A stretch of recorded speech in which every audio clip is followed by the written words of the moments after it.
Les pluies torrentielles qui frappent le nord du Botswana ont contraint les autorités à fermer temporairement 54 établissements scolaires, dont 43 écoles primaires, 10 collèges et un lycée, principalement dans les districts du nord-est et de Chobe. Cette décision prise à titre préventif affecte plusieurs milliers d'élèves privés de cours depuis le 23 janvier 2026 en raison des routes impraticables et d'inondations soudaines rendant dangereux l'accès aux établissements scolaires.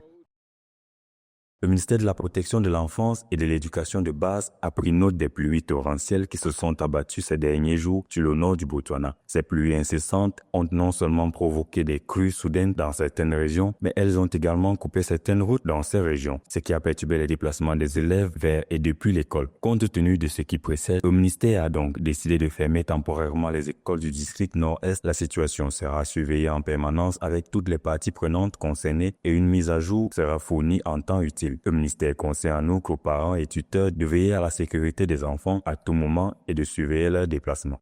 L'ampleur des dégâts est considérable. À Pandamantega, plus de 200 mm de pluie ont causé des inondations généralisées, submergeant près de 8000 hectares de cultures de maïs, sorgho et tournesol, endommageant des infrastructures routières. Si les bâtiments scolaires sont peu touchés, leur environnement immédiat, accès, coûts, équipement est fortement dégradé.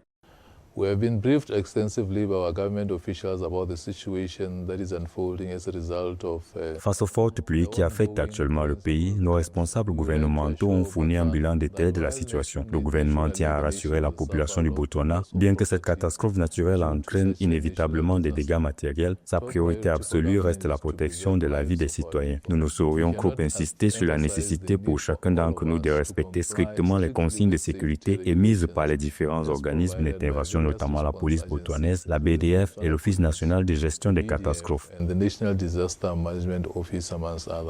Face aux intempéries, le gouvernement botswanais, via le ministère de l'Éducation et de gestion des catastrophes, évalue continuellement les infrastructures, les écoles et les routes avant d'autoriser la reprise des cours. Les autorités, en coordination avec la météo et les administrations locales, sécurisent les zones et communiquent avec les parents. La réouverture des écoles, sans date annoncée, dépend de l'amélioration des conditions et de l'établissement d'un accès sûr.